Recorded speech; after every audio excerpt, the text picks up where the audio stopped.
Hello friends. आज के class में हमारा टॉपिक है माइकल फूको और जो उनके इम्पोर्टेंट कॉन्सेप्ट्स है like discourse, power and knowledge and history of sexuality. Discourse discourse है अकॉर्डिंग टू माइकल फूको। डिस्कोर्स एक ऐसा चीज है जो हमारे मन में अपने आप पैदा होता है। कैसे पैदा होता है? क्योंकि जब हम अपने स्कूल से या फिर अपने माँ बाप से, जो बुजुर्गों से जो सीख हमें मिलती है, उसी के हिसाब से हमारे मन में जो विचारधारा या फिर जो वैल्यूज पैदा होता है उसे कहते हैं डिस्कोर्स। फॉर एग्जाम्पल, हम सच्चाई के बारे में पहले अपने माँ बाप से सीखते हैं। अब हमारे माँ या बापू हमसे बताते हैं कि हमें हमेशा सच्चाई के साथ ही लेना है, साथ ही खड़े रहना है। तो ये एक this is a first teaching of morals from our very early childhood. तो इसे भी हम डिस्कस कहते हैं। और जब हम स्कूल में जाते हैं तो टीचर्स हमसे कहते हैं कि ऐसा करो, ऐसा मत करो, वो करो, ये करो। तो ये सभी थिंग्स एक तरफ का डिस्कोर्स ही है। और जब हम बड़े होते हैं तो हम पॉलिटिकल पार्टीज से भी प्रभावित होते हैं, या फिर हमारे जो प्रीस्ट है, रिलीजियस पर्सन से, ये सभी लोगों से हम प्रभावित होते हैं। और जो हम वही करते हैं जो वो लोग करते हैं। हम पूरा कंप्लीट उन लोगों के कहने के तरह कंप्लीट तो नहीं करते, लेकिन फिर भी जो विचारधारा है हमारे अनकॉन्शियस माइंड में, वो इसी लोगों से ही पैदा होता है। फॉर एग्जाम्पल, डिस्कोर्स में जब हम एक मंदिर में जाते हैं तो वहां के पुजारी कहते हैं कि हमें ये सब मिलने के लिए हमें 5 दिन तक या फिर 7 दिन तक व्रत लेना है। तो ये भी एक तरफ का डिस्कोर्स ही है। तो इन सभी चीजों को जो दूसरे लोग हमारे मन में जो कंट्रोलिंग करते हैं, इन सबको हम डिस्कोर्स कर सकते हैं। It is a way of thinking which is imposed indirectly into the minds of people by certain institutions. तो ये institutions ही है हमारे schools, colleges, हमारे religious institutions like मंदिर, church, etc. ये सब एक तरफ का इंस्टीट्यूशंस है जो हमारे विचारधारा को प्रभावित या फिर इन्फ्लुएंस करता है।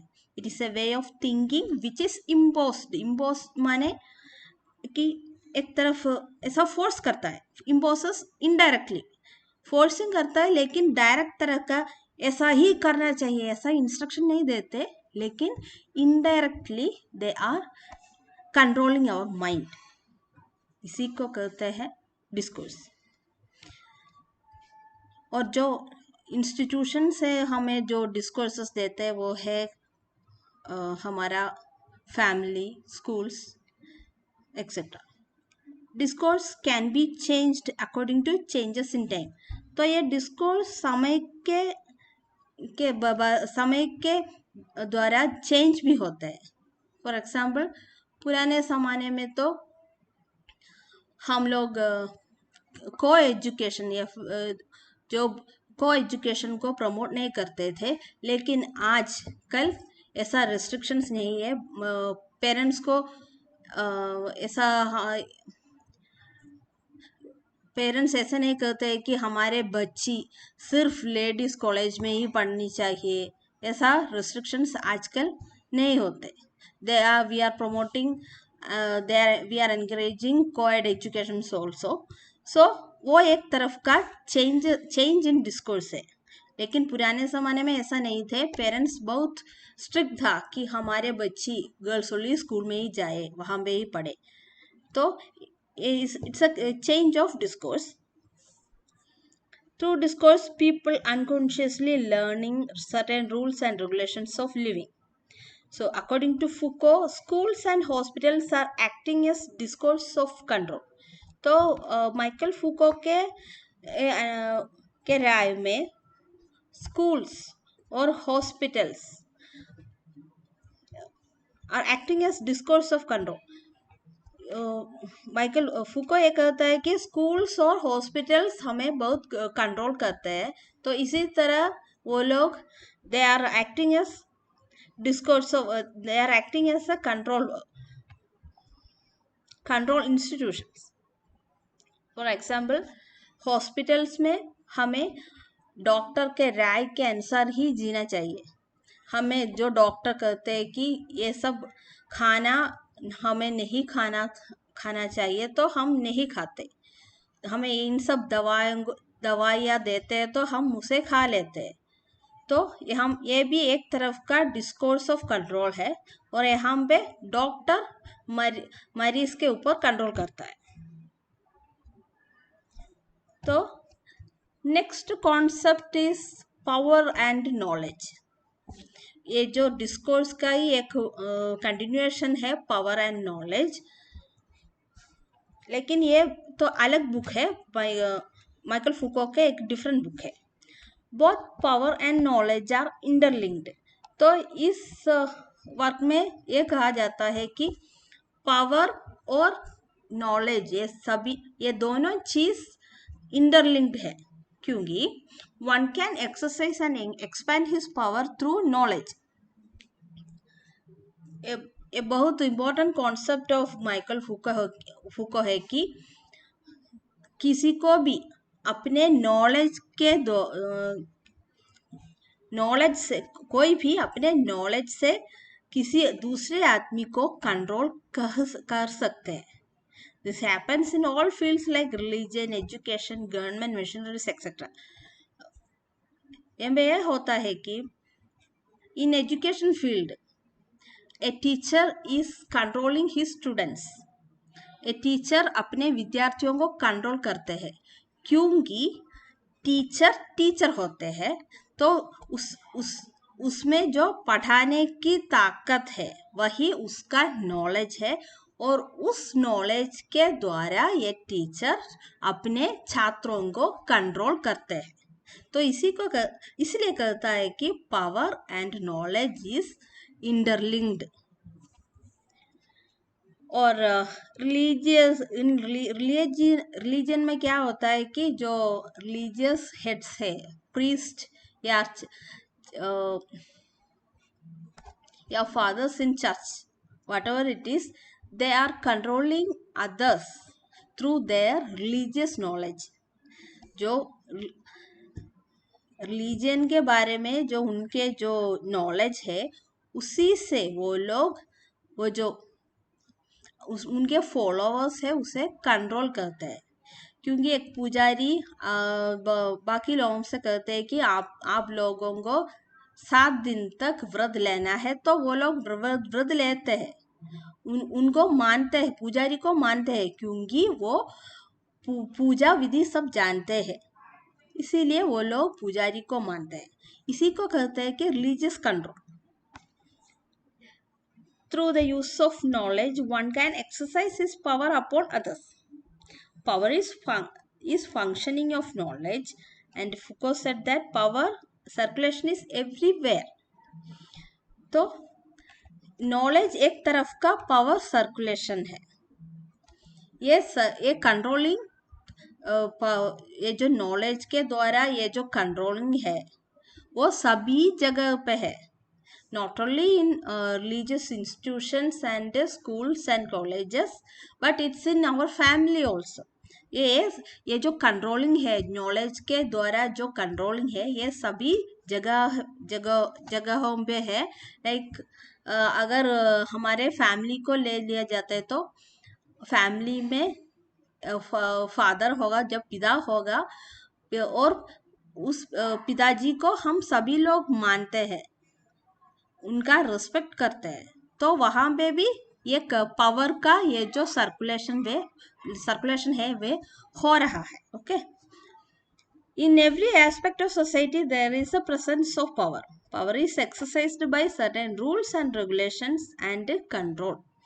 तो ये पावर है और जो कंट्रोलिंग है वो कैसे होता है कि वहाँ पे जो बहुत सारे रूल्स होंगे, रेगुलेशंस होंगे और कंट्रोल होंगे. फॉर एग्जाम्पल, जब कभी हम किसी मंदिर में जाते हैं तो हम नंगे पैर और without our chappals we are going there because we are respecting that atmosphere in the temple. हम जो मंदिर में जाते हैं या फिर चर्च में जाते हैं तो हमें एक पर्टिकुलर कोड ऑफ ड्रेसिंग है, तो इस कोड के अनुसार वो लोग एक कंट्रोल करते हैं, तो इसी को कहते हैं power circulation.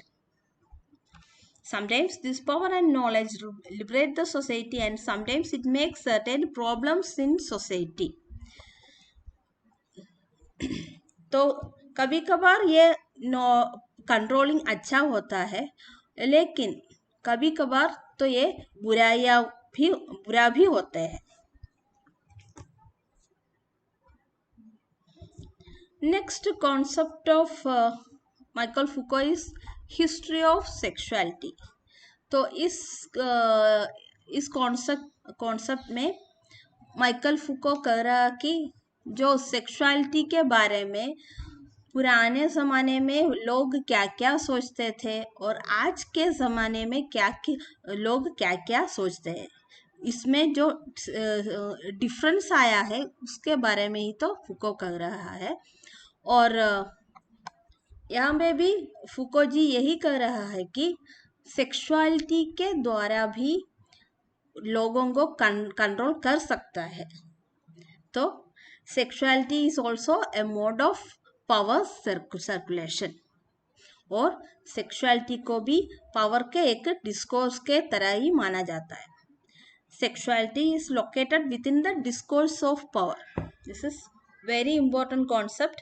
That is a person was watched and controlled by society on the basis of their sexuality.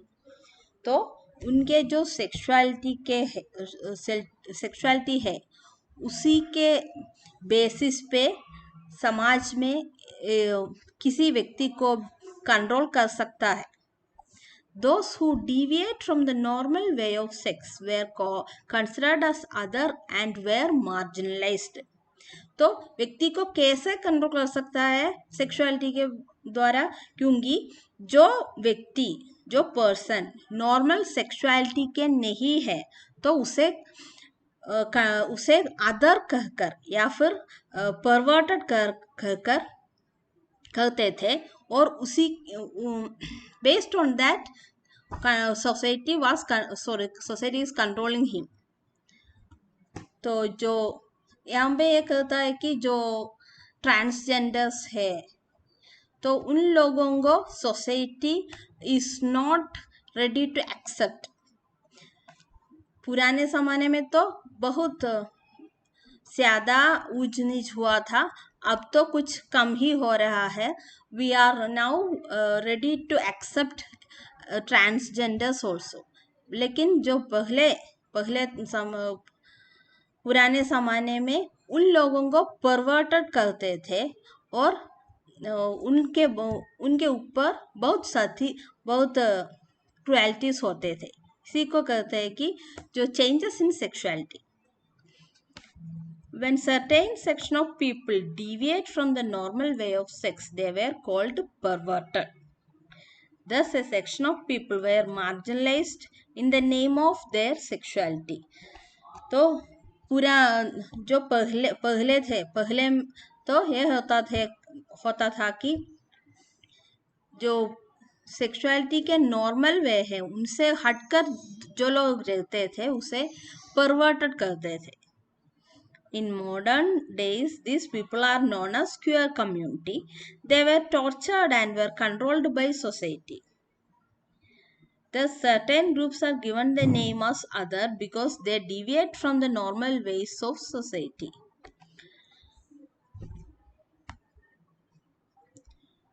So, from early period, sex is considered as a measure for reproduction. तो पहले तो सेक्स को सिर्फ और सिर्फ बच्चा पैदा करने का ही एक माध्यम समझता था, और जो लोग उनसे हटकर एक प्लेजर के लिए सेक्स में जाते थे तो उन लोगों को बुरी नजर से देखते थे. In the work History of Sexuality, Foucault gives his impression on how the discourse of sexuality was used as an act of repression against certain section of people. He was concerned about the sexuality of women, children, married couple and perverted women. तो पहले में ये होता था कि इस sex के द्वारा लोगों को कंट्रोल करने में सभी लोग बहुत इंटरेस्टेड थे, और जो फूको अपने बुक्स में ये कहता है कि 4 सेक्शन को वो लोग ऐसे कंट्रोल करते थे, जैसे कि चिल्ड्रन है, विमेन है, married couple and perverted women. तो बच्चों को कैसे कंट्रोल करते थे, क्योंकि like they were mounted against masturbation. बच्चों को मास्टरबेशन करने से रोकते थे. ऐसे ही वो लोग पुराने जमाने में बच्चों के सेक्सुअलिटी को कंट्रोल करते थे. और विमेन के बारे में ये सोचते थे कि a woman should not live single होकर जीना ही नहीं चाहिए, उसे मैरिज करना ही चाहिए, नहीं तो वो परवर्ट हो जाएंगे. और जो मैरिड कपल है उनके बारे में सोचते थे कि मैरिड कपल को सिर्फ और सिर्फ बच्चा पैदा करने के लिए ही तो सेक्स में इन्वॉल्व होना चाहिए, नहीं तो वो एक गलत बात है, वो एक बुरा थिंग है. और जो desires for the same sex और homosexuality was considered a big crime और परवर्शन. और जो पहले में ये होता, पहले हम ये सोचते थे कि sexual desire for the same sex, एक ही सेक्स के बारे में अगर हमें कोई इंटरेस्ट है, लाइक इन ट्रांसजेंडर होमोसेक्सुअलिटी और जो होमोसेक्सुअलिटी वो सब है, उन सब में हम इन्वॉल्व है तो उसे भी बहुत बुरे तरह देखते थे. It was considered as a crime और परवर्शन. ये ठीक नहीं है, ऐसा ही सोचते थे लोग. आई होप आप लोगों को माइकल फूको के कुछ कॉन्सेप्ट्स के बारे में मालूम हुआ होगा. तो मिलते हैं नेक्स्ट क्लास में. Thank you.